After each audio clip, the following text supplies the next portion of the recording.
Good evening, everyone. It is so great to see everyone. My name is Lori Bombacco. I'm an oncology dietitian, and I work at Cancer Wellness Center.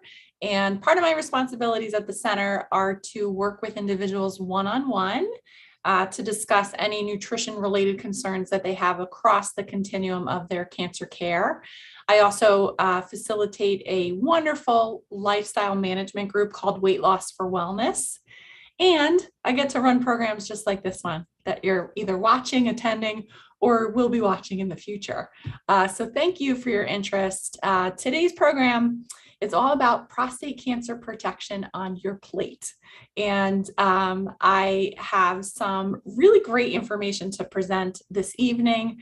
So what I'm going to do is share my screen in just a moment. It's a PowerPoint that I will share with you. And for those who have registered, you will get a copy of the slides. And I always like to include sort of like a resource packet. So I will reference a couple of additional handouts during my PowerPoint that will also be included in the information that I share with you after tonight's program. So thank you all again so much for watching. We will have opportunity at the end for questions and answers. So I hope you are taking good notes as we go along. All right, so without further ado, I'm going to share my screen and I'm going to pull up my PowerPoint presentation. And again, thank you so much for attending.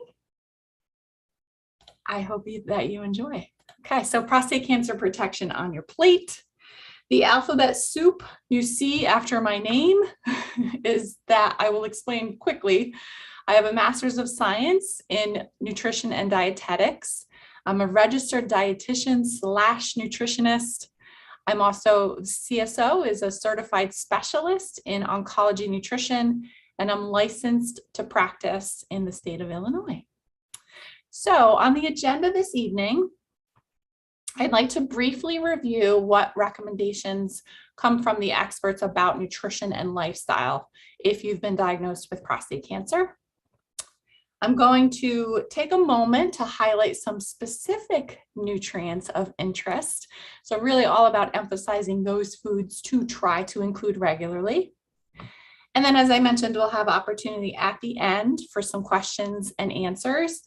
And then scattered throughout the presentation, I like to offer some practical tips. So we have a little bit of a show and tell.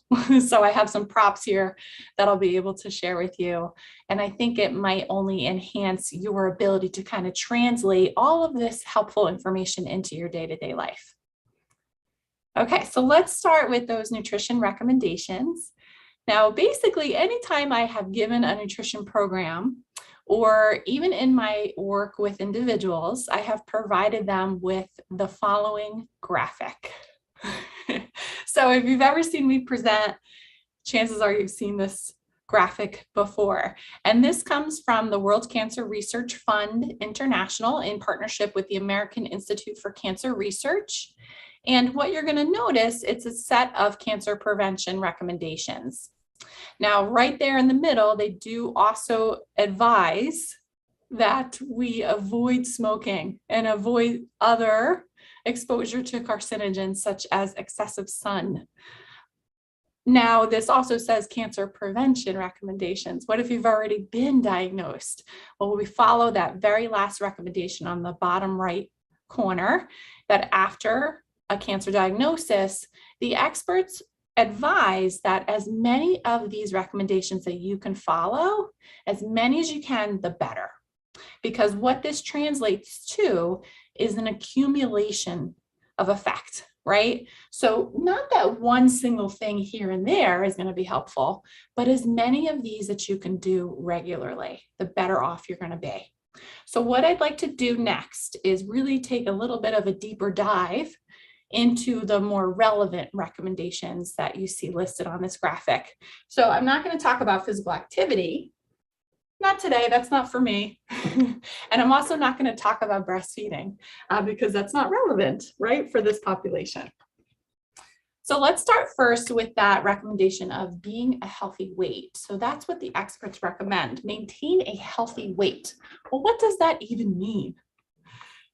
So, and why is that important? Well, what we understand about maintaining a healthy weight is that it offers protection against 13 different cancer types. Did you know that? Many people I work with are unaware of this mechanism. So prostate cancer is included as one of those 13 cancer types, and I'm going to help explain why that is. So, but first, let's talk about how do we define a healthy weight? According to the research, they look at BMI. Have you heard of BMI? So that stands for Body Mass Index, and the desired range that experts would like us to be in is listed there, 18.5 to 24.9. Now, there are BMI calculators available online. I, as a dietitian, can also calculate that for you, and we can determine BMI. But we're going to talk a little bit more about BMI in a moment.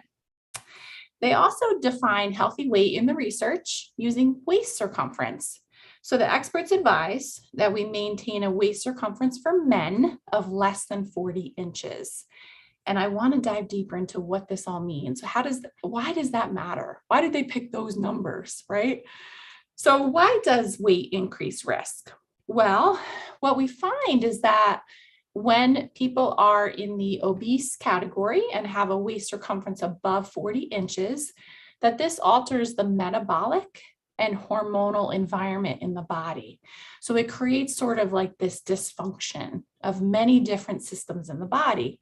And what we see is that this obesity and excess body fat, excess body size, it increases levels of inflammation.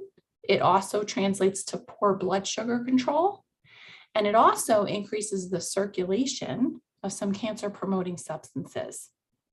So as it relates to the research about weight and prostate cancer risk, we do see an inverse association of obesity with risk for aggressive prostate cancer as well as mortality, so dying from prostate cancer.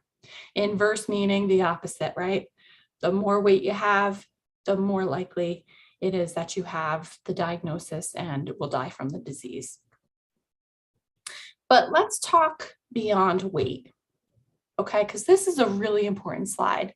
And I would hope that the takeaway that you understand this evening from me about maintaining a healthy weight is that it actually may come down to it may come down to your body composition. So experts are learning, and this is ongoing research, that what our body consists of matters. It matters highly. So they recommend that we maintain a desirable body composition. So a body composition in terms of where and what type of body fat we have. So what is body composition? Well, it's really kind of loosely defined as the proportions of fat, muscle, as well as bone and fluid that we have in our body. So no matter what our weight is, we have different proportions of those compartments, right? And some of them are more beneficial to us than others. As you might guess, having more fat in the body is not beneficial. It's detrimental, and it's relevant in the setting of prostate cancer. So where and how much on the body does this fat matter? So we have what we call central adiposity. And adiposity is just a fancy word for amount of fat that we have. And central adiposity is the fat that's located deep within our belly. And this matters more than the fat we have all over our body. So you may have heard of the apple shape versus the pear shape, okay? And there's an image on the slide to help us understand what that might look like. So the apple shape means there's more weight that we carry above our waist. So we may have actually quite thin limbs, like really thin legs and thin arms, but we carry a lot of excess fat in our midsection. And the type of fat that's deep within our belly, so surrounding our organs, as you can imagine, creates some dysfunction of those organs. So this apple shape is really kind of denotes central adiposity. It's also, as you can imagine, associated with waist circumference, right? So if we have a larger waist circumference, it might mean that we have a lot of excess fat deep within our belly. Now compare that to the lady in the green bathing suit on the image. She carries her weight lower. So more of her weight is below the waist, and that's a pear shape. And so actually this pear shape is not associated with health risk because the fat is not influencing the organs that are in her abdomen. So it doesn't create this metabolic dysfunction. So you could sort of eyeball for yourself, right, what type of shape you have, or you can literally use a tape measure and measure your waist circumference. So remember, what the experts advise is that if you have greater than 40 inches around your waist, this is indicative of some risk for aggressive prostate cancer as well as mortality. This is relevant because, and I'm making this point very clear, this is relevant because many of the men who are diagnosed are on androgen deprivation therapy, right? I think the statistics are more than half of men that are diagnosed go on androgen deprivation therapy. Well, according to the research, a whopping 70% of men who are on androgen deprivation therapy end up gaining weight. So we want to make sure we're keeping a close eye on that and managing weight gain. So the experts advise maintain a healthy weight and body composition. How do we do that? Oh, what a great question, right? What's the takeaway here? So I would advise, as do the experts, that we pursue a lifestyle instead of a diet, right? Because a diet just simply implies something that's temporary, and diets usually are not going to create any sustainable, meaningful change. What we do find in the research is that supervised programs that include regular activity, as well as nutrition education and counseling, they're successful. So this would mean a calorie deficit, so regular eating less calories overall, and preferably quality calories, as well as aerobic and resistance training. And there was a study published not too long ago where they found, they put gentlemen on this type of a program for 12 weeks. That was it, just a short 12 weeks, not very long. And what they found is they lost about 6 to 7 pounds. And in 12 weeks time, that's a good amount of weight to lose. That's realistic. And the best part about that weight loss is that guess what type of weight they lost? They lost fat mass. That's the type of weight we want to lose, right? And in the meantime, they also preserved their muscle. So very often when people lose weight, they lose both fat and muscle, but we want to maintain our muscle mass if we can. So the key part of that was the aerobic and resistance training. That's a key component of any weight management program. We do have a program here called Weight Loss for Wellness, and it's offered twice a year by yours truly. So if you are interested in that, we will be recruiting for 2023, probably in the early year. So be on the lookout for that if you're interested. Okay, next recommendation. The experts advise that we eat a diet based on plant foods. So we want to keep in mind that that does not necessarily equate to the recommendation of being vegan or even being vegetarian. It just simply means eating a lot of plant foods a lot of the time. So what is a whole food plant-based diet? It's one that most meals and most snack foods contain whole grains, vegetables, fruit, beans and lentils, nuts and seeds. Hopefully you agree, those are some of the healthiest foods we could possibly eat.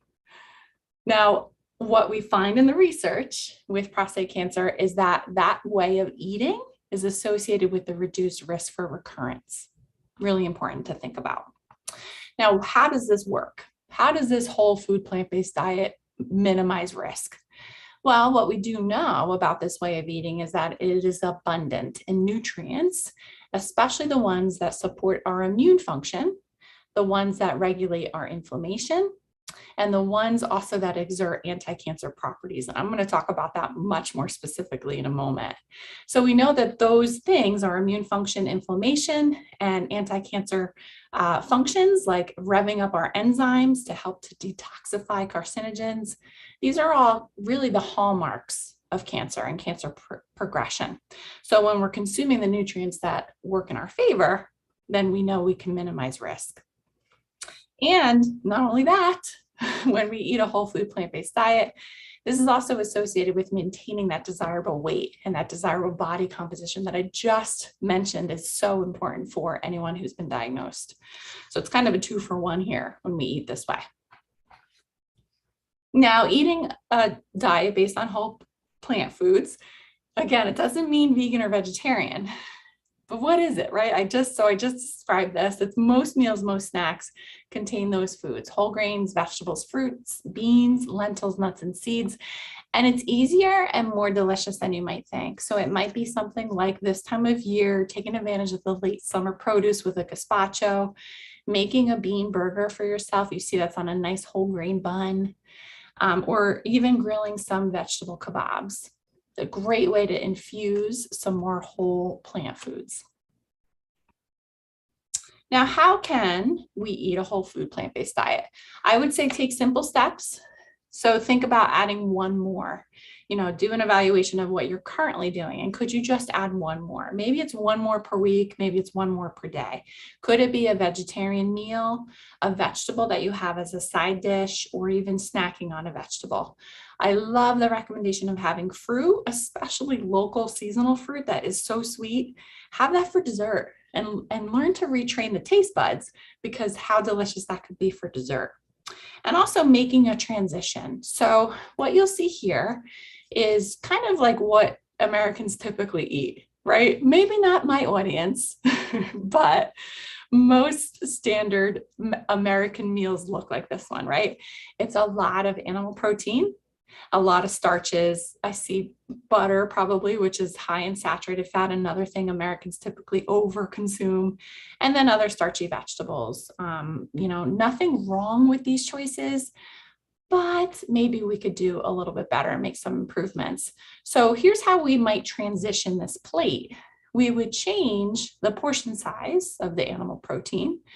We would maybe try a different type of a starch, right? And maybe we would try a different vegetable that isn't a starchy vegetable, like green beans.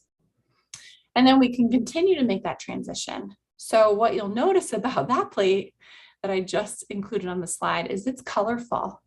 And so we've added a lot more vegetables to that plate. There still is some chicken, and there's also a whole grain on that plate. Maybe that's quinoa or some brown rice. We've now really increased the nutrient density and still made it delicious, in my opinion. And there's a lot of iterations of this type of plate. So could it be something like a stir fry or a whole grain pasta that you use some other vegetables with? And then there are some, I want to say there's some beans in that pasta dish. And so we're adding a plant-based protein. Still delicious and still an example of a whole food plant-based choice. Next recommendation, eat less fast food and highly processed food. So most of you probably, my savvy audience, you know what fast food is, and you know that's probably not the best choice for us. Do we need to eliminate it? Maybe not altogether, but if we can minimize it as much as possible, that will work in our favor. So I have a quiz question for you. What percentage of calories do we typically eat in America from processed food choices? What percentage would you guess? And maybe we can talk about this after the program. So 60%. That's the current statistic. 60% of our calories come from these highly ultra processed foods. So that's the majority, right? I think we could do better. I have some job security, I think. Now, what are these highly processed foods that I'm referring to? They are sugary drinks, cookies, crackers, chips, even breakfast cereals, believe it or not. Not all of them, but a good percentage of them are. And then also something like deli meat. What is really also characteristic about highly processed foods are that they're highly palatable. They taste really good.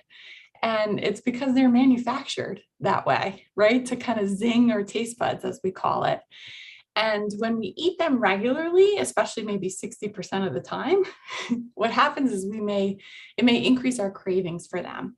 So as often as we are exposed to them, we may want them more and more. So imagine if we can reverse that cycle, it would really make a difference. Now, why do these two food groups, I'm going to call them fast food and highly processed food, well, how and why do they influence risk for prostate cancer? Well, first and foremost, they replace the protection from an otherwise cancer protective diet, which is a whole food plant-based diet, right? If 60% of our calories are coming from these foods, only 40% potentially are coming from these whole plant foods. So let's try to reverse those two numbers, right? Or even do better if we can. Also, we know that these foods are associated with weight gain, so that they are a culprit for weight gain in this country. We find that those who are overweight and obese or have gained weight throughout adulthood, that the majority of the foods they eat are highly, highly processed. And research suggests that when we eat them, we eat up to 500 extra calories per day. And this is associated with a up to 2-pound weight gain per week. That's pretty significant, right? So if we can, again, minimize the amount of these highly processed foods, we're really going to take a step in the right direction. So how can we eat less of these highly processed foods? I would say the great step in anyone's diet to improve quality is to unprocess your diet. So I think of highly processed foods as typically being snack foods. That's typically where it comes from, right? So if we can find some whole foods, and they really are easy to find, we can snack on them instead. So things like a handful of nuts, some fresh fruit, some air-popped popcorn, which is a whole grain, some vegetables with a dip like hummus or guacamole would be delicious. If we cook at home more often, we're in control of our ingredients and we can make them less processed. What we buy outside of the home, we really have no idea the level of processing that is involved. I also think of breakfast cereals as typically being pretty highly processed. So could we choose a whole plant choice like oatmeal or even something like quinoa? And if you look online, there's a lot of great recipes for breakfast quinoa. It will change your life, I promise. You can even put it in the slow cooker overnight and wake up to this delicious smelling breakfast. And then also too, let's think about our beverage choices. So really, ideally, the best choices are water, carbonated water, or seltzer. Next recommendation, we are moving along. So eating less red meat, as well as eating or limiting as much as possible processed meat. So another quiz question for you. What percentage of us eat processed meat every single day?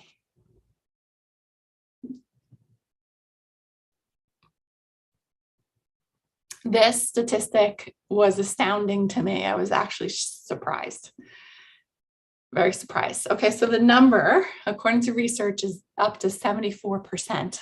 74% of us are eating processed meat every single day. Wow. Again, I have job security, right? Okay, so what are the specific recommendations from the experts? They advise that we have no more than 12 to 18 ounces of cooked red meat per week. And they advise to limit processed meat if at all possible. So really, there's no dose that they consider to be acceptable. They say really try to limit processed meat. And we define processed meat in the following way: meat that has been transformed by salting, curing, fermentation, or smoking.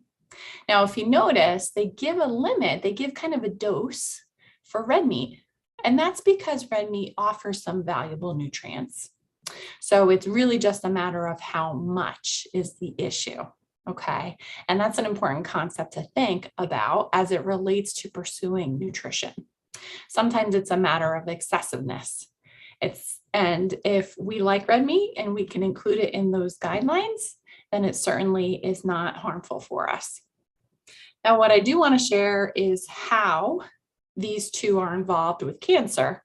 What we do find with processed meat is that it's sort of like the perfect storm in terms of its package, and it contains a combination of different compounds, no single one thing. It's a combination of things that are found to increase the risk at this moment for colorectal cancer. So we don't have real strong evidence for prostate cancer, but it may just be a matter of time. And this processed meat combination, well, it doesn't really have any redeeming qualities. So I would suggest, if you can, to limit that as much as you can. The other thing that happens with red meat and processed meat, if we're consuming 74% of that every day, again, we're not eating those whole plant foods, right? So it displaces the protective effects that we would otherwise get from that style of eating. And that is maybe potentially the issue. Okay, so how do we eat less? How do we eat less red meat and processed meat? Let's get that 74% down, right, as much as possible. Well, I would say try to use replacements, right? You could still make delicious alternatives.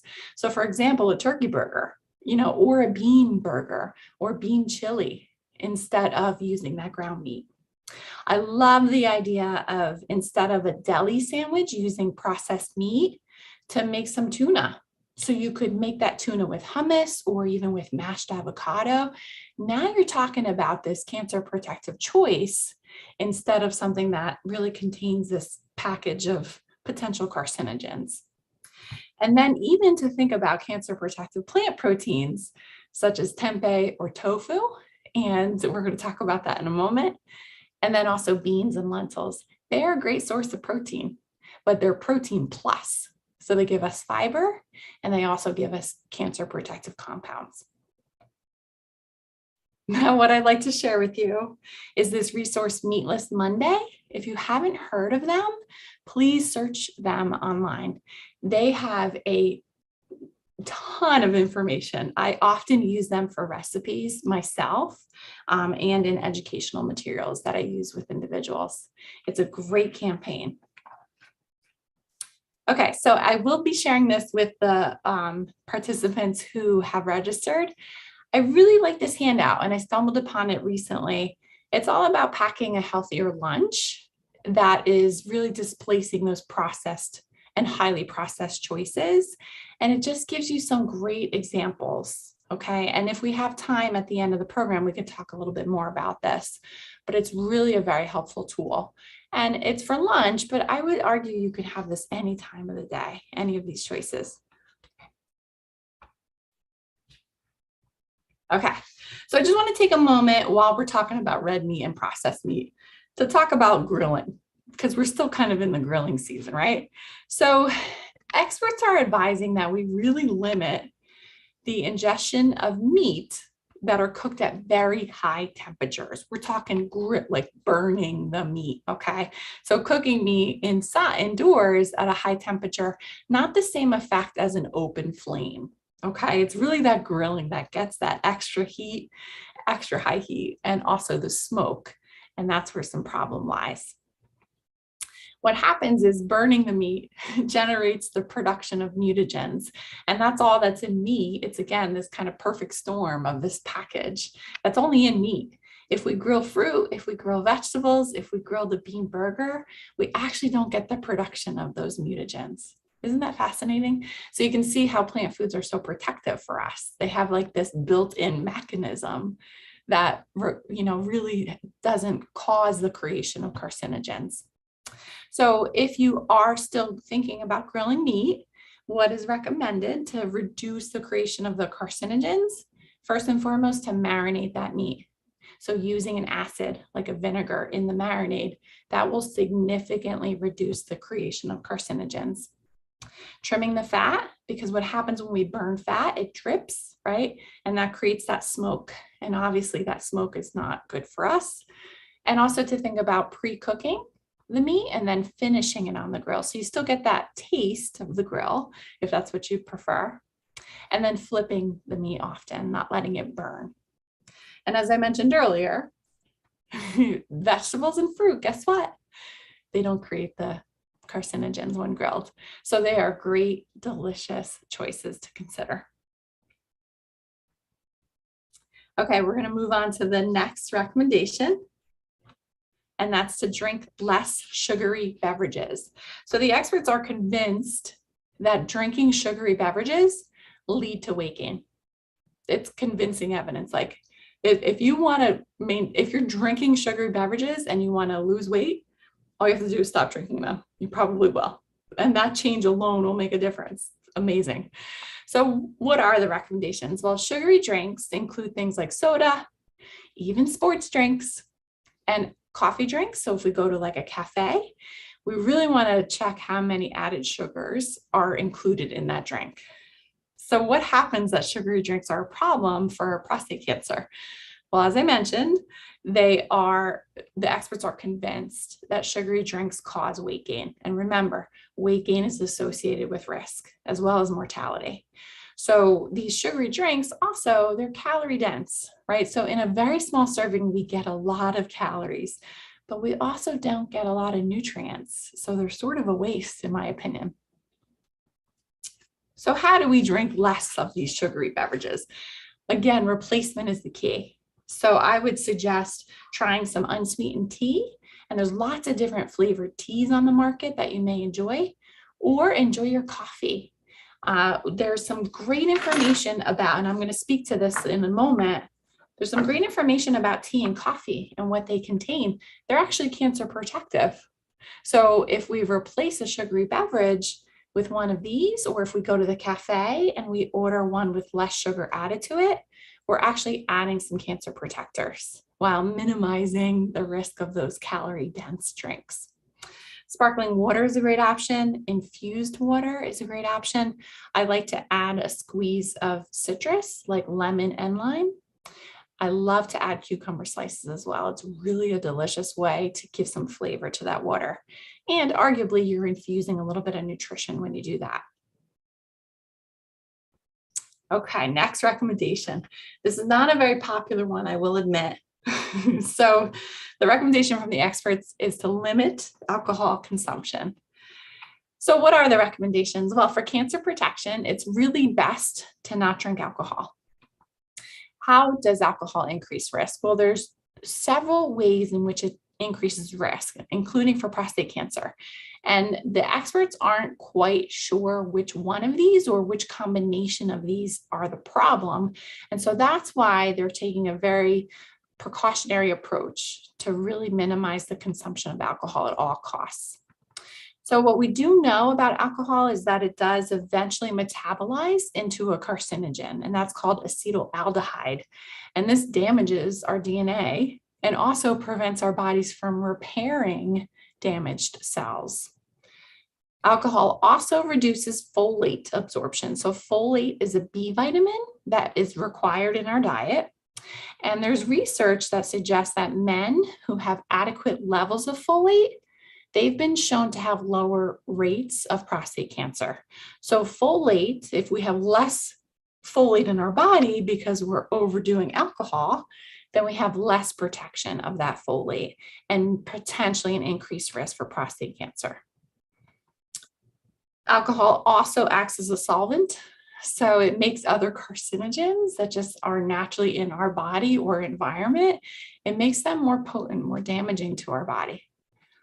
And lastly, we know that alcohol contributes excessive amounts of calories potentially. And we know that that can contribute to weight gain. We know that weight gain is super relevant for prostate cancer. So how do we drink less alcohol? That's the question. I would suggest, I love this idea, just to really be mindful, to think before you drink and to try to moderate how much you drink.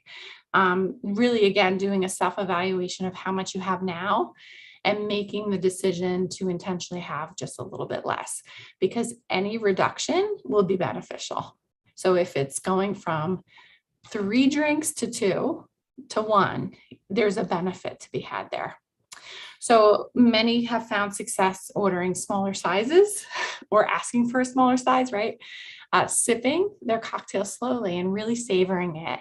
Maybe reserving certain days of the week that are specifically free from alcohol. Maybe skipping around if they're out at a social event. Or have you heard all the rage about non-alcoholic options? Nowadays, the sky's the limit. And I will say in our area, I certainly see it available at restaurants. So it's an option for you to still enjoy something that you find to be delicious and still be a part of a social setting without potentially adding this risky component. So for example, I was working with a young lady and she would set a goal for herself to have less alcohol as a survivor. And she told me about this product called Seedlip, Seedlip. I've tried it myself and they have a great website. They have availability almost everywhere and it's alcohol free. So if you want to try something like that out, that's just one example of so many. But she really raised my awareness about the availability of products like this. Okay, next recommendation. This is another one that's not always the most popular, I will say. So the experts recommend that we do not rely on dietary supplements for cancer protection. That may come as a surprise for you. So the experts say that dietary supplements, they're not necessary to protect us. Even after we've been diagnosed, they're not going to offer any protection. So why is that? Well, what we do know is that, let's just say, for example, vitamin C, a dietary ingredient like vitamin C, if we take it out of the food, like let's say an orange, it's not the same as eating the orange, because the orange has this package of other nutrients and other compounds that render that vitamin C more effective. As soon as we isolate it out or manufacture it in a synthetic form, it's probably not going to function the same. So our bodies absorb this wide range of all of these different nutrients, including cancer fighters that are phytochemicals and antioxidants, and they probably have a synergistic way of optimizing our health. So that's the way we want to absorb our nutrients, not in singular fashion or in a synthetic form. Isolated components have a limited effect, and we know this from research. And research shows that there's a lack of benefit. So if we don't have any good information that suggests that dietary supplements are advised, and there have been studies, so I have one to share with you. So do not consider dietary supplements as necessary for cancer protection. One of the biggest trials that has ever been done on dietary supplements and cancer was the SELECT trial. Maybe you've heard of it. So they enrolled some prostate cancer patients, as well as men without prostate cancer. And here's what they found. They actually had to stop the trial because they were causing some harm. They were giving vitamin E to some of the men, and some of the men, after a few years, they were found to have an increased risk for prostate cancer. So here we think vitamin E, a really strong antioxidant, might be helpful for us. We found it was doing the opposite. So it raised a lot of red flags. Also part of that trial, they were giving selenium to some of the men. And what they found is that the men that were taking selenium and also already had a high level of selenium in their body, this increased their risk for prostate cancer. So again, red flags, stop the trial. We don't want to give men prostate cancer because they're taking vitamin E or they have a high level of selenium, and we're also giving them selenium.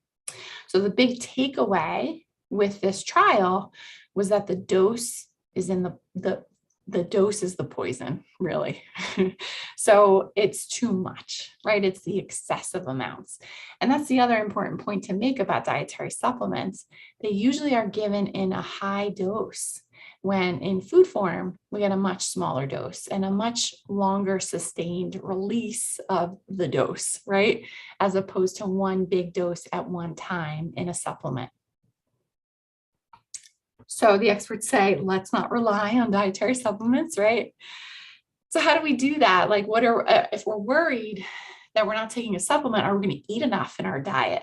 You can, it's very possible, and research supports that. So one of the single best ways to do that is to pursue a whole food plant-based diet, right? So when we do that, we're saturating our body with all of those nutrients we could ask for, and they're given in a package with abundant other nutrients that are going to be cancer protective. And they also help us maintain our weight. Again, bottom line, really important for prostate cancer. Okay, so let's shift gears and talk next about food and nutrients of interest. So these are the choices that I would encourage you to think about including regularly. Now, they are sometimes touted as superfoods, and I want you to understand that there's no single food alone that is thought to be protective. It's really the cumulative effects of the entire diet that matters the most, right? So just like that first slide I shared with the recommendations, it's not like any one single recommendation that you follow is going to make a significant difference. We want to really add up as many of those recommendations as we can. The same kind of concept applies to our diet. We want to eat really a lot of different, a variety of these healthy foods, and not just necessarily rely on one or two choices to really save our overall diet, right? Okay, so let's start then with some of these foods of interest. So we're going to start first with one of my favorites, cruciferous vegetables.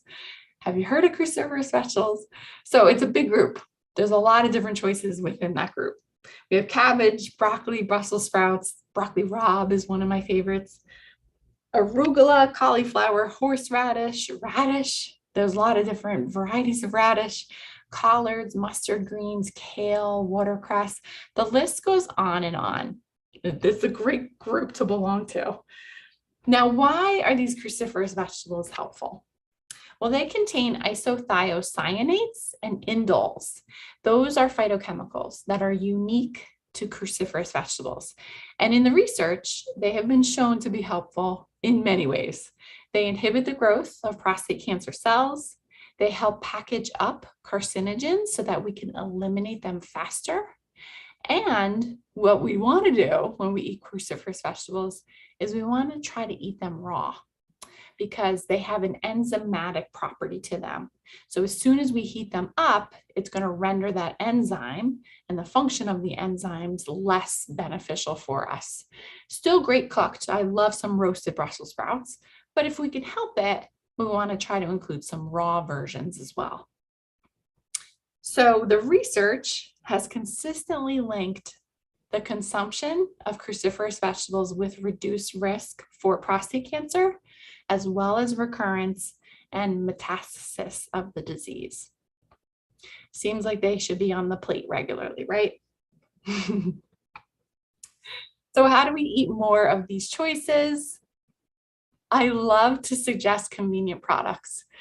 So, because it's a little bit of work when we go and buy cabbage.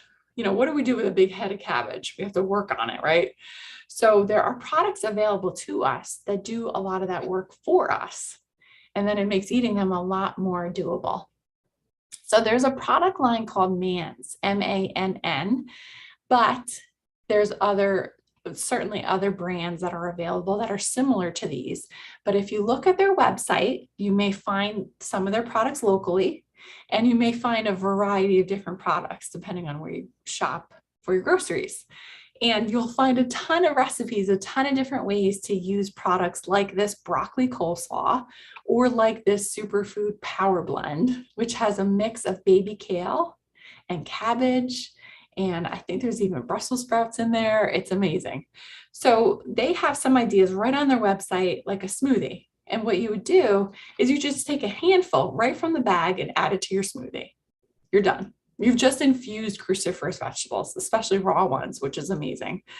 Or you can make some salads, right? Like this mason jar Mediterranean salad, which is starting and using some of these products.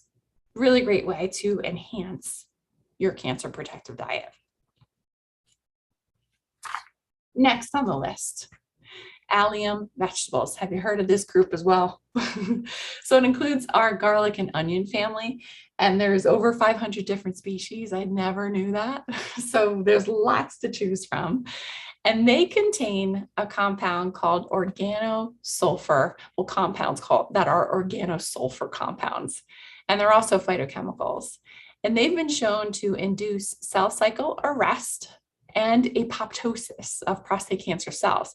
So that's apoptosis, that fancy word, is telling a cancer cell to die.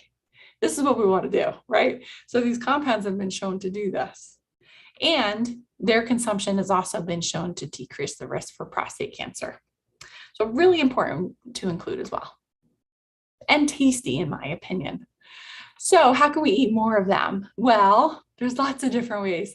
I wish this picture was from my windowsill, but I do take green onions or chives, and after I snip them, I will take them in a little jar and just replace the water regularly, and they will regrow. So I get to snip more, and snipping them on top of anything I eat, really, it's just going to add a nice little delicate onion flavor.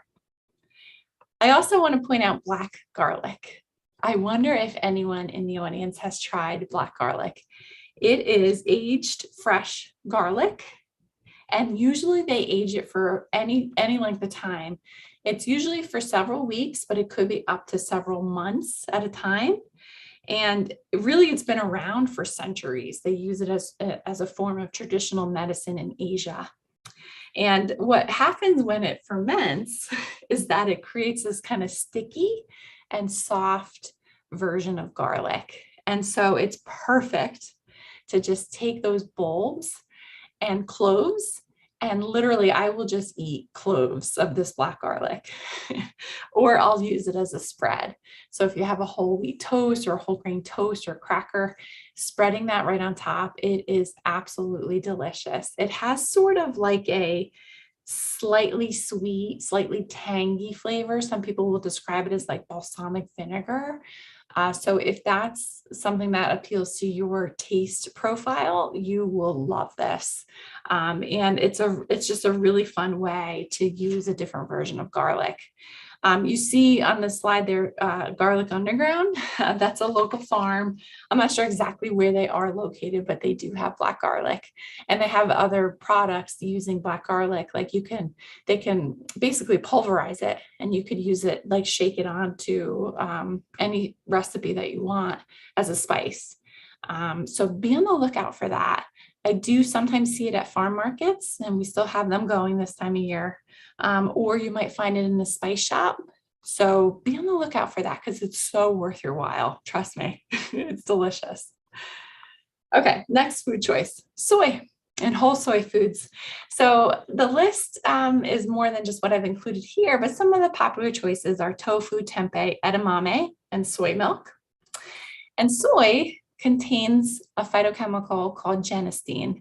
And genistein has been shown to inhibit the synthesis of prostaglandins, and prostaglandins are inflammatory. So if we can control inflammation by eating some soy, this is definitely important for cancer protection. Along with genistein, soy also contains daidzein and glycitin. So along with genistein, those compounds have been shown to induce cell cycle arrest. So again, telling prostate cancer cells to die, telling them to stop regenerating. It literally has that mechanism. So great choice to include any of these whole soy foods. So how might we eat them? Well, some people are, this is not a very popular topic, soy, because some people just don't care for it. I like to introduce people to tempeh. It's a more meaty version of tofu.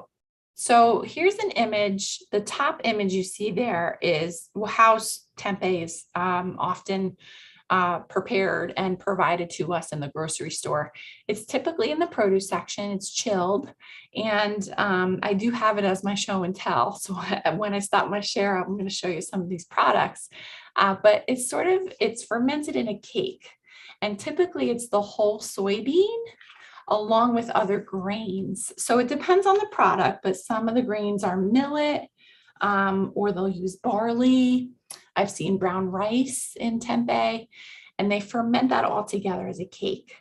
So what I like to do is, as you see on the slide there, sometimes I'll slice it and I'll marinate it, and it will take on any flavor that you like. But tempeh has a nice meaty texture, and it also holds up very well to high heat. So you could grill tempeh.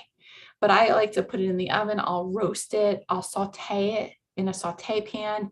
So you can make like a breakfast sandwich, as you see there, and make a tempeh that sort of tastes like bacon, because it's going to take on, again, whatever flavor you like to use.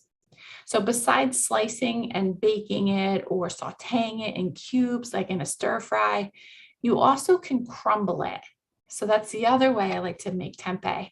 So you will literally, you could use a processor or you could use your hands and you could crumble the tempeh, and it sort of makes for a great substitute for ground meat.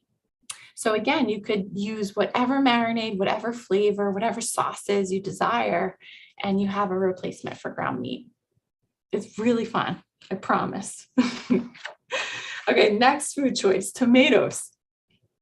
So tomatoes have lycopene, and experts want us to try to have our tomatoes cooked, if at all possible, and potentially eaten with alongside an oil, because there's a synergy that exists there when the two are combined. So that's the chemical structure for lycopene. I thought I would just share that. Interesting, right? So why tomatoes? They have this compound, this phytochemical called lycopene. That's what gives tomatoes its red color. And it has been shown to inhibit prostate cancer growth as well as metastasis. Maybe you've heard this, my savvy audience. The research has shown that there is a 66% lower risk for metastatic prostate cancer for those that have 2 or more servings of cooked tomatoes per week. Easy enough to do, right? And there was another research study that showed 28% reduced risk for lethal prostate cancer in those that were eating the most compared to those that were eating the least amount of lycopene.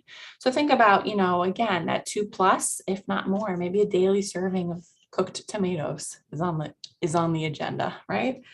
So how do we eat more of these tomatoes? Well, again, we want to heat them. If we heat up the tomatoes, it actually enhances the potency of lycopene. So a lot of people will say, well, I thought raw fruit and raw vegetables are best. Here's a good example when cooking a fruit, tomatoes are a fruit, right? That it actually enhances some of its cancer protective compounds, including lycopene. And then experts advise consume it with a fat source, such as olive oil. That helps us absorb the lycopene even better. So it's definitely these 2 things on the list. Cook it, eat it with some olive oil. So there are some great products on the market. So I like to often have this in the pantry at home and also here at the Cancer Wellness Center.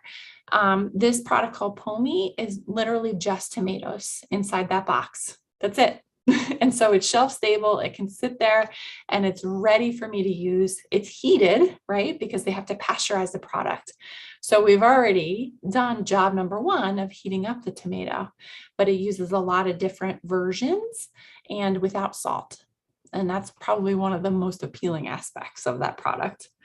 But also too, we can make our own, again, we're in the time of year where we have an abundance of some of our late summer produce. So what can we do with all the extra tomatoes lying around? And could we maybe make several recipes using tomatoes? I also like to recommend tomato paste because that is a concentrated source of lycopene, and it's usually heated and it's easy enough to add to really anything that you're cooking. Maybe not anything, but most things. Okay, so what other foods should be on the list, maybe if we're thinking of a prostate cancer protective plate? I would like to recommend these. The evidence isn't as strong, but it's building. So these are kind of on the B team. And I would say if you like these foods, we're going to talk more about them, but if you like them, they're great ones to include. So coffee, flaxseed, green tea, pomegranate, as well as turmeric. So why these specifically? Well, they've been shown, each in their own way, to help prevent DNA damage, to promote apoptosis. Remember, that's cell death. So that's telling cancer cells to die. Reducing inflammation, it's a big one. Inhibiting angiogenesis. So angiogenesis is another fancy word for when a tumor builds its own blood supply. So if we can stop that process, that would be wonderful, right? And then also to regulate cell cycles. that repair DNA mutations. So let's start first with coffee. Who would have thunk, right? Sometimes I get asked this question, is it okay for me to drink coffee? Absolutely. Coffee contains a phytochemical group called phenolic acids. Sorry about that. And that includes the melanoidins and the diterpenes. There's also lignans that are in coffee. That's a separate phytochemical. And we know most coffee has caffeine. So they all have cancer protective qualities. They support the gut microbiota. That's the beneficial bacteria that live in our gut. They have antioxidant and anti-inflammatory properties. They tell our enzymes that kind of stimulate the enzymes that would otherwise deactivate cancer cells. And they also speed the transit of carcinogens through our GI tract. That especially relates to the caffeine content. If we have carcinogens that are in our body, we want to eliminate them, right, as much as we can. So stimulating those enzymes and then passing them through our system are important. Now, research supports benefits. I had a feeling this question might get asked. Both caffeinated and decaf versions are beneficial. So if you are someone who might be caffeine sensitive, consuming decaffeinated coffee is still going to be protective for you. We're going to move on to the next one, flaxseed. So flaxseed contains some cancer fighters, including fiber. It's the single best dietary source of this omega-3 fat called ALA. It also has lignans, phenolic acids, and gamma tocopherol. Gamma tocopherol is a form of vitamin E. So instead of taking a vitamin E supplement, we can eat some flaxseed and we'll get some vitamin E. So what all of these compounds have been shown to do are that they exert anti-inflammatory, antioxidant properties. They stimulate those enzymes that deactivate cancer compounds. They support our gut microbiota, and they also have been shown to decrease cancer cell growth. So there was a study done, and I think this one is very interesting. Before patients had surgery, they asked the gentleman to go on a low-fat diet and then to include flaxseed regularly. And what they found is that post-op, they had reduced prostate cancer cell growth. So they were able to measure that from one group to the other. So including this flaxseed, maybe in combination with a low-fat diet, is probably protective in some fashion. Now, the way I like to recommend flaxseed is as a topper. So if you're not sure how to use flaxseed, I mean, coffee's easy, right? We just drink a cup of coffee. But how do we use flaxseed? So I like to recommend as a topper. If you're someone who enjoys a bowl of hot cereal in the morning or even cold cereal, you could just put some ground flaxseed right on top. It's going to really enhance the cancer protective properties, but it tastes mild. You might not even know it's there, interestingly enough. Or if you're someone who makes a smoothie, it's very easy to add to a smoothie as well. Next up, we have green tea. So green tea contains polyphenols, including EGCG, thiorubigens, theoflavins, and then also caffeine. These all have antioxidant properties. They again stimulate those enzymes to deactivate carcinogens, and they speed the transit time through our GI tract. Decaf versions of green tea may lose some of the polyphenols. Now, 15 to 25% loss, in my opinion, isn't enough to not drink it. I'm not suggesting that if you only like decaf green tea that you shouldn't drink it because you're going to lose polyphenols. I don't think losing 15 to 20% is that significant. You're still going to get some of those polyphenols, actually the majority of them. So I would still include decaf green tea if you do not care for caffeine. Next up on the list, pomegranate. Hopefully you can tell what that is by the picture. So pomegranate has polyphenols, including punicalagin, and punicalagin has antioxidant and anti-inflammatory properties. Has been shown to decrease prostate cancer cell growth in early studies. So they look at like lab studies and animal studies, and it's really promising what pomegranate can do. So I like to recommend to use the little seeds. That's what the arils are. Those are the little pods that you see there that are tucked inside the fruit. Sometimes you can buy them as is because they take out the seeds for us. Or what I like to recommend is just cut that pomegranate in half and flip it over, and then just pat it on the side with a spoon. And those seeds will just literally fall right out. And they're great as a topper, just like flaxseed is. So they're great to use on top of a salad or on top of a hot cereal. They're great to mix into like a fruit-based salsa, if you ever make one of those. Great to put on top of a smoothie. Really great in a cold salad. You know, if you made like a bulgur salad, they would be great mixed into that. They add a nice crunch, nice flavor. Okay, last on the list, turmeric. Right? You all know what turmeric is. So turmeric has curcuminoids, more specifically curcumin. And curcumin is responsible for giving it that bright orange, kind of burnt orange color. It's all because of the curcumin that's in turmeric. So curcumin has anti-inflammatory as well as antioxidant properties. Very potent anti-inflammatory agent, that curcumin, one of the most potent ones we could eat. It has been shown to have anti-proliferative and pro-apoptotic properties in prostate cancer cells. Really promising research there as well. So how do we use turmeric? Many people are unfamiliar with this one. So I would look for the spice.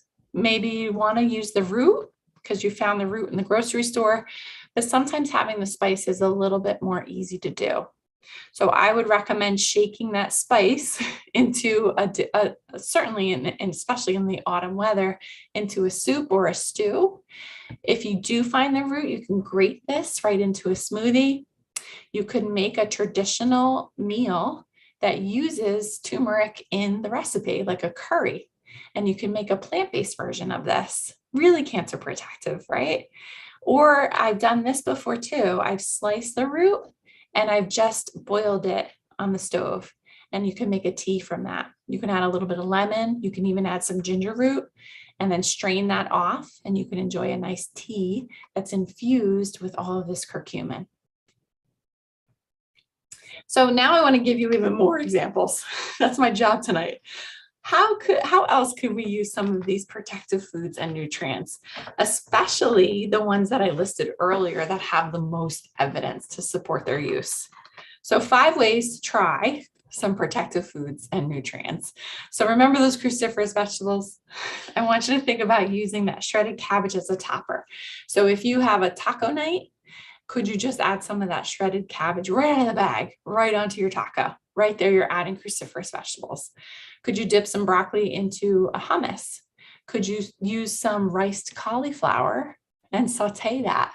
Very trendy right now. Adding watercress to a sandwich, right? Maybe a plant-based sandwich, or maybe that tuna mashed with some avocado, and mix some baby arugula. I often find bags of baby arugula, and I will just add that when I'm cooking a soup or a stew right at the end. Really good. Allium vegetables, remember the garlic and onion family. We could roast some garlic and enjoy that right as is. Eat that clove. It's delicious. We can mince or chop garlic into our marinara.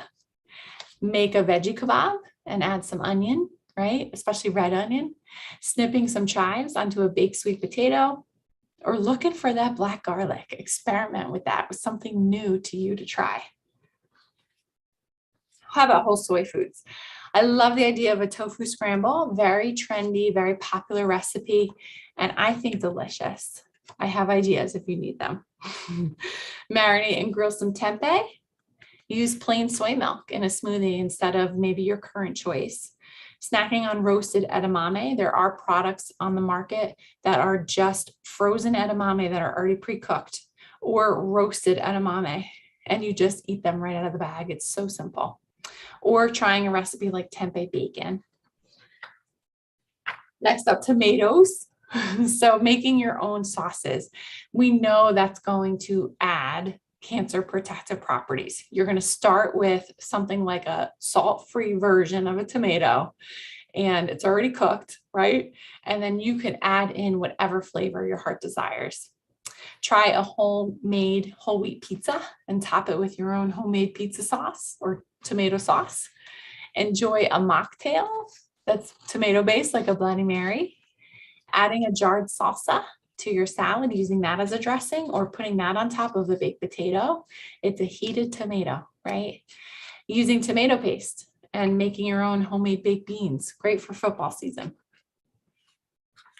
Okay, so just a few slides before I conclude.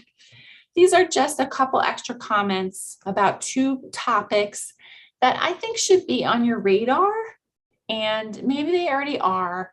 If they're not, there's something to maybe also potentially be thinking about as it lends to nutrition and prostate cancer protection.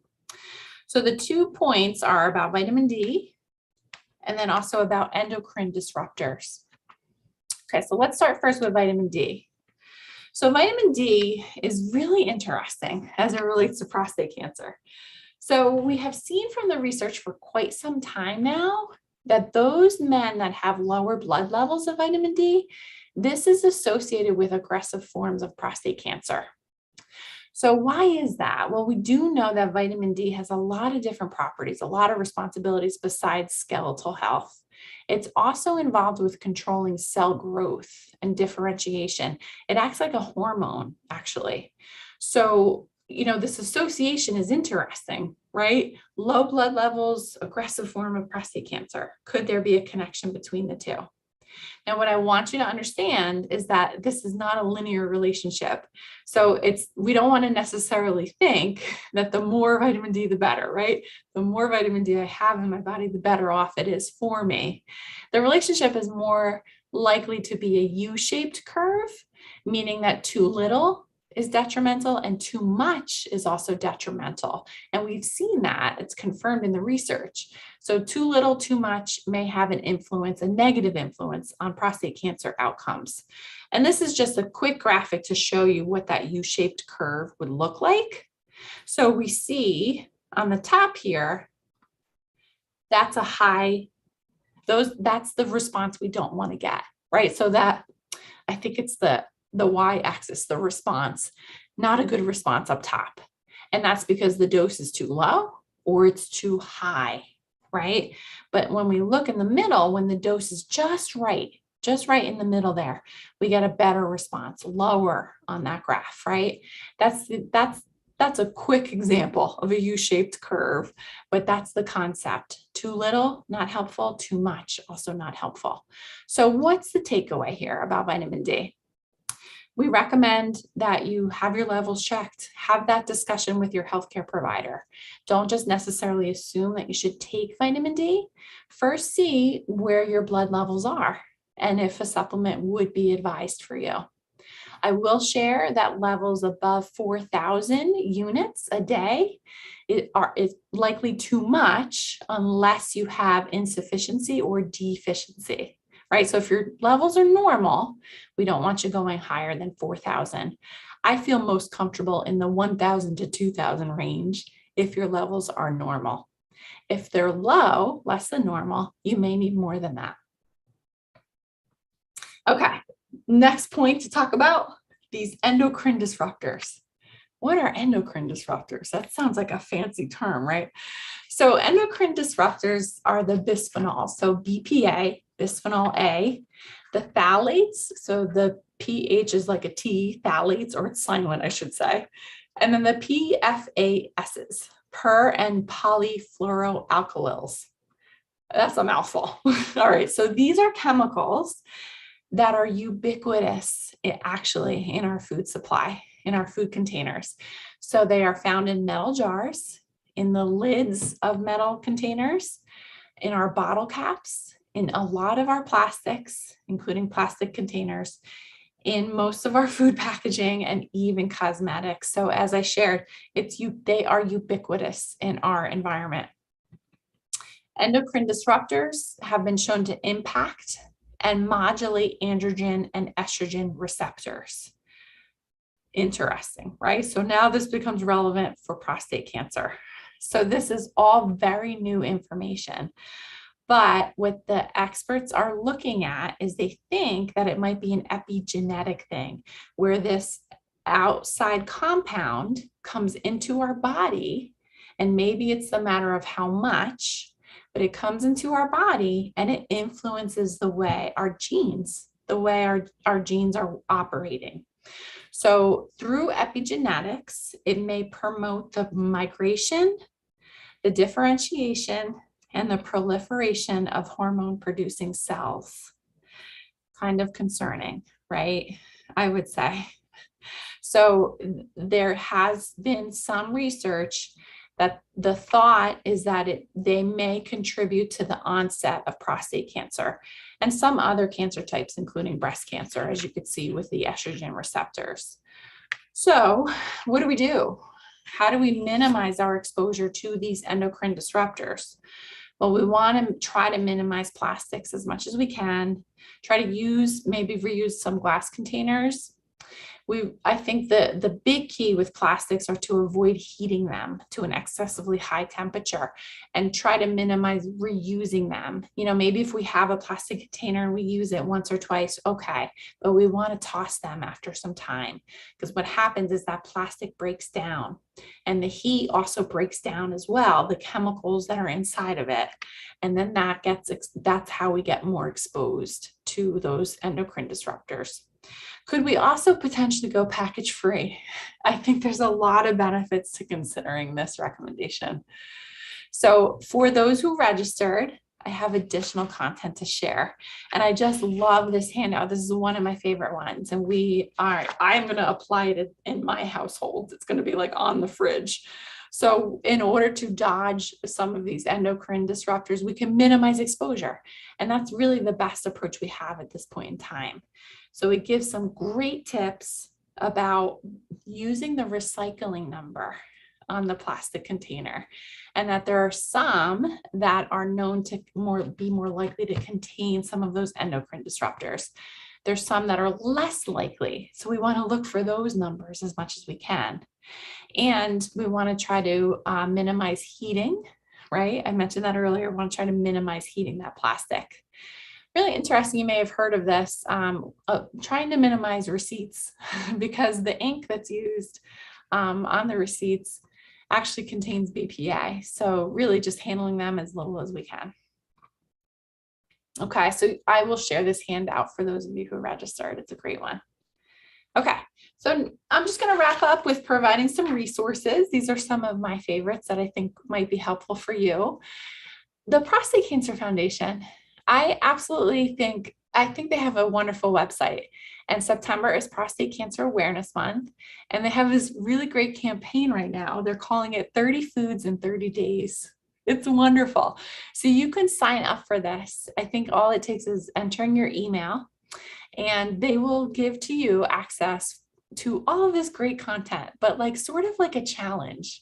Could you try a new food every day of the month?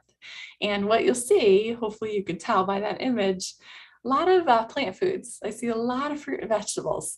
So they're going to encourage us to try some of these whole plant foods, cancer protective for sure. Then also to the American Institute for Cancer Research. So if you remember that graphic in the very beginning, that's in partnership with the World Cancer Research Fund. They are a wonderful resource, wonderful website as well. Just Google AICR, and they are responsible for providing us with a really fun way of looking at foods to include. And they have a part on their website called Foods That Fight. And I often like to recommend this to individuals as well. So you can look at specific foods, something like apples, and you could see that the phytochemical in apples, quercetin, has actually been shown to be associated with reduced prostate cancer risk. And it's all on their website, free for you to access. So it's a wonderful tool as well. I mentioned earlier Meatless Monday. So if you're looking for some inspiration for some meatless meals, doesn't have to be Monday, it could be any day of the week. They are really a one-stop shop for all of that great information. And then also too, if you want to learn a little bit more about the endocrine disruptors, This website from the Environmental Defense Fund is really helpful. They have a lot of great campaigns. If you're really looking to get political and sign some petitions, there's some great awareness campaigns that they also have on their website. So in summary, I would encourage the audience to aim for a whole food plant-based diet as much as you can. Consider the addition of specific foods that we know specifically enhance prostate cancer protection within that whole food plant-based diet. But remember, no single food is going to do it alone. We want to think about the overall diet quality. Minimize sugary beverages, ultra-processed food, fast food, processed meat. Those are the things to eat less of, right? So maybe once in a while, but we're going to reap the benefits of those whole plant foods as much as we can instead. And then obtain nutrition from the kitchen and from your plate instead of the supplements that might be in your medicine cabinet. We know that there's no good evidence that those are beneficial, but instead what you infuse nutrient-wise into your body from whole food sources is superior. So now we're going to take the opportunity for some questions, but maybe before that, if it's okay, I'll show you some of the show and tell products that I have here. So I'll stop my share and I'm just going to hold up to the camera some of the show and tell items here. So as if you were in the audience live with me here, I just want to show you some tofu products. So this is actually from Trader Joe's, but there's other brands. This is a high protein tofu. So it's in the refrigerated section, comes in this nice block, but it's high in protein. It's super firm. So it has a nice texture, delicious in my opinion, but versatile. Right? So if you're looking to maybe have a more kind of chewier texture, if that's more your preference, you might like that. I almost always have silken tofu in my pantry. So this is shelf stable. And you literally just open up this brick pack. It's in a carton. You just literally cut it open and you can scramble this like you would eggs. It's delicious. I love it that way. And then this is my version of tempeh. So this is a brand Light Life. It's everywhere if you look for it. And that's what that tempeh looks like. Remember that picture on the slide? So it's the whole soybean. It's less processed. So it's actually higher in fiber, higher in protein than tofu is, but nonetheless healthy, right? Tofu is a great choice too. But that tempeh you can marinate and cut up in cubes. It's really great. And then my other options, I have some tomato paste here. I always have this in my fridge. So if I'm making a stew or a sauce, could I just squeeze in a little bit of this? You put the cap back on. It's a more potent version of tomatoes. Think of it that way. And then I love all the different versions of tomatoes on the market. So this is just diced tomatoes. A little bit of salt added to this, but not a lot.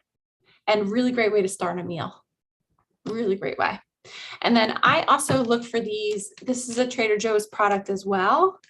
I don't know of other stores that sell a similar product, but this is a version of matcha green tea. So it's these little individual packets and you literally open this up and stir this into hot water and you have a matcha green tea. It's this beautiful, vibrant green color and it's like a nice little travel pack. It's wonderful.